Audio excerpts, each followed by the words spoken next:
Good evening. Good evening, Father. Tonight, we begin a new study book on our Wednesday night teachings. We will be reading The Cost of Discipleship by the German Lutheran Dietrich Bonhoeffer. And we read the Memoir and the Introduction for tonight. So let us begin by just asking, what was your first impression of this sections? Well, he was a remarkable man for a remarkable family. Family is very accomplished, very learned family. Not only was he very involved, I guess, in social justice, I call it, but his brother, his sisters, two of his sisters' husbands, I mean, they all, I think, ended up dying. Yes, ma'am. So the family was truly remarkable. I mean, not just one person, but it seemed like the whole family was like that. Yes, ma'am. It's a very remarkable family. They're raised normally, like any other family, but this era that they came up in, it's different from ours only to the extent that the family was able to read and speak about issues that were very deep. Whereas we may, with families today, just have a lot of chit chat. And then every once in a while, hit the deep issues. But when you have a family where issues like philosophy, theology, medicine, the arts can all be brought in, what we would call a good liberal arts study, then you can have these conversations and you can influence your children. As his parents influenced he and his sisters, and they influenced their husbands, as you brought out so well. Yes, ma'am. Anything else? Just jumped out. I was impressed with the way that he had the opportunity to leave and not have to go to the concentration camps and all. But he felt that if he did that, he would not be able to go back and rightfully help rebuild Germany with Christ, as his leader in that, because he didn't do what he should have done at the time. That is a very significant point. Yes, yes. How could he abandon his people, the church, at a time of desperate need, seeing the rise of National Socialism in Germany, the Nazi Party? How could he go to the safety of England or to America as he went to both? How could he stand in front of his people who had suffered during this time and actually come there and talk about the rebuilding of the spiritual state of Germany? Not just the physical rebuilding of the buildings, but the spiritual aspect of the people. How could he do that if he had not experienced it himself? There's an old saying, if you want to have a garden, you got to get your hands dirty. So how could he see the blooming of the tree of German spirituality if he's not willing to get his hands dirty in the process? Because it leads us to a very important question, and that's really where we can find ourselves looking at tough moral decisions.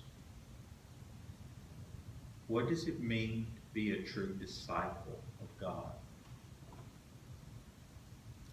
I don't know if you're familiar, right, recently they made a movie of a book, and I'll mispronounce the author's name. It's Chickasaw, and the book is titled Silence. If you would like, later we can read the book. It's an excellent book. I've read it myself a couple of times. But these are books like Discipleship, which revolve around what does it mean to follow Christ? we often speak of followers of Jesus, and you can portray the follower of Jesus as being a person filled with joy. But how can you still have joy in your heart when you're going through dark nights of suffering? How can you be a disciple of Jesus and preach the love and mercy of God when that is the last thing you're being shown? Love and mercy. How can you be a disciple and make courageous stands when the enemy seems to be so overwhelming? Everyone is against you. You're such a small fish in a big pond.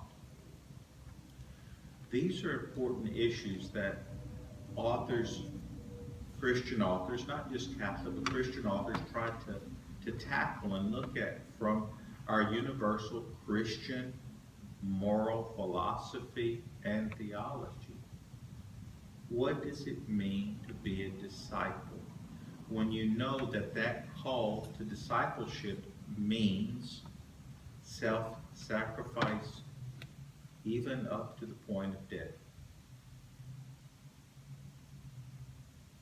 And how are we willing to live that out? And that's a hard question to really look at. It's sort of like, in some ways his life was like Christ, because he was persecuted and he knew, but he still continued on, and he knew, I'm sure he knew in the end he was not going to live. You know? Yes. The other thing was that he felt that he didn't deserve to be martyred for that. I mean, that was something that he knew was going to happen, but he didn't want to happen right away. He didn't feel deserving of it. You know, that is a very, you both bring up some more very significant points of the character of the man, Bonhoeffer. That he brings his spiritual life, his Christian faith life, to such a degree that although it may mirror in an image, although it's a clouded image, like a clouded mirror shows a clouded reflection, it may show a reflection of what Jesus endured, his passion and death. But for you and I, when we go through our trials, our struggles, when we carry our own cross, and we think of what we endure, and then we focus in upon what he endured, we always come up feeling wanting, lacking, not worthy of that. And that's a very humbling experience. It's the proud man who would look at Jesus and say, I'm going through the same thing he did. No. It's a humble person who says, I go through something similar to what Jesus, but his is far worse. Because he was totally innocent. I, on the other hand, am not totally innocent. None of us are. Right? I just found it ironic that he's executed 2 days before the place where he's at's liberated. Yes. It almost seems like God intended to bring him home. That his life was going to be an example for others, but he wasn't going to participate in that rebuilding. Yes, it does seem almost to be an irony that a man who spoke of life and the cost of discipleship 2 days before the concentration camp is liberated suffers his own demise. But you can also look at it as a fitting end to what he had been speaking about. A true disciple must be willing to sacrifice all, even one's life. His brother and brother-in-law, it's at the same time. Yes, some members of his Right. family also perished Same time. same time by the Gestapo. And you can look at other great examples in our own Catholic Church. Saint Edith Stein, Saint Maximilian Kolbe, other great individuals who saw what the world was being portrayed as. And how's it being portrayed? The state takes over and even supplants family and God, where we turn to the state for everything. Whereas their God became Hitler and the state directed everything in their life. All these great individuals understood the real importance of a Christian life and how without a Christian moral basis, a fundamental basis in Christian morality, which must be held first by having faith that what Jesus said and did is the supreme way of living. But once you hold that this is the right way, the only way, and you see this other false way, which supplants all of this, and you see how in the supplanting it can take an easy course, that it starts to look at individuals as being less desirable. And we know Hitler and the party would do that. Gypsies, the handicapped, the Jewish, and these less than desirables could easily be pushed away, whether they're ostracized from the community as a whole or it leads to their own death, because without Christian morality, what is their life worth? We talk about the good of the state, and life becomes second nature. And what they're trying to do, Bonhoeffer and these others, we're trying to remind us of the dignity of life by going through this, living through these times, writing publicly during these times, standing very forcefully against them.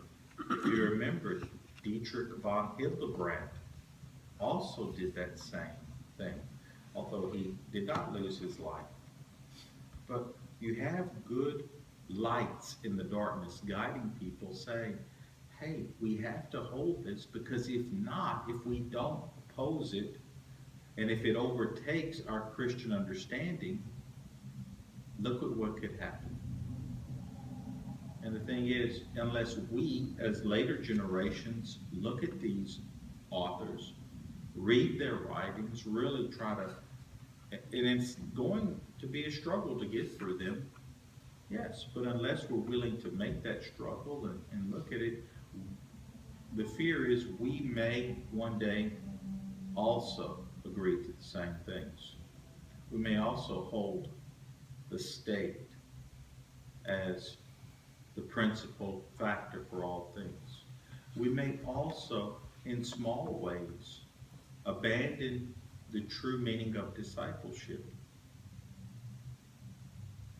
You know, we would do it through, since we, thank God, are not in a position where we suffer, we may do that through intellectual rationalism. Well, I don't have to do this, I could always do this, and I can become a little selfish in this. You know, the old saying that there's no atheist in a foxhole. You know, the people who are in those very serious situations, you don't have to necessarily be in a foxhole, but whenever we encounter those things, oh God, I will do X, Y, and Z. If we're not careful, the moment that our prayer is answered, we start slowly pulling back what we promised, eventually to the point where we haven't given anything over to God. So these are tough decisions that we all have to internalize. And I know Jesus said, my burden is easy, my yoke is light. And theoretically, it would seem that way.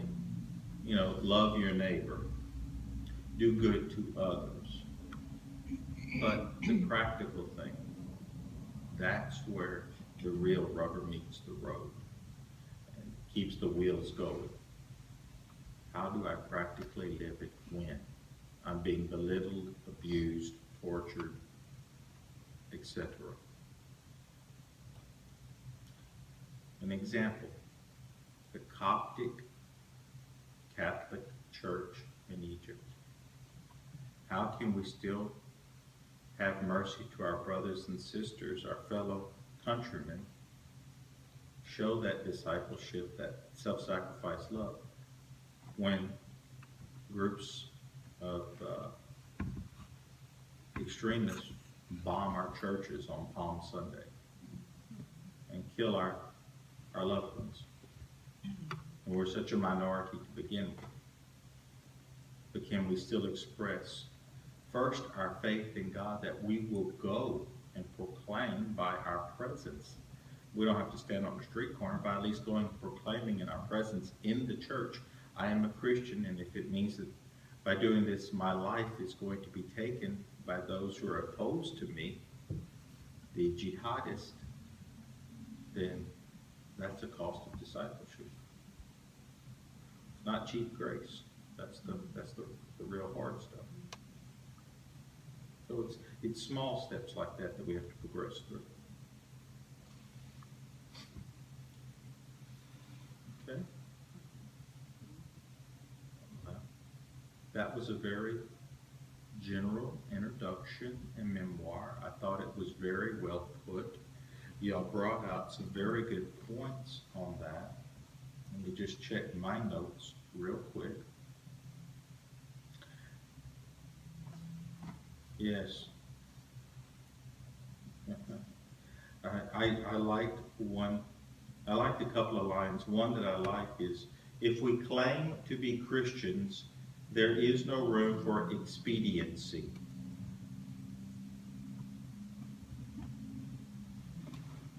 It's very true.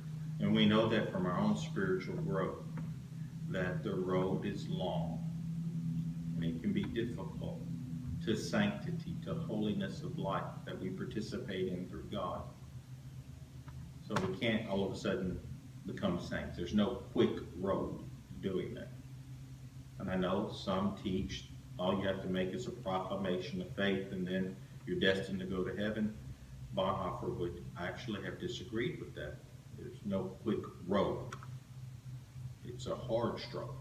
It may be daily making a profession to God, hourly making a profession of God, maybe sometimes minutely making a profession. God, help me to be the best Christian I can at this minute. And doing that, it becomes such an eventual habit, a good habit of doing the right things, that we're able to progress along the road, and those things that once stumbled us, caused us to stumble, they're no longer obstacles. Okay? Okay. Now, I was looking, next week, we start part 1, Grace and Discipleship.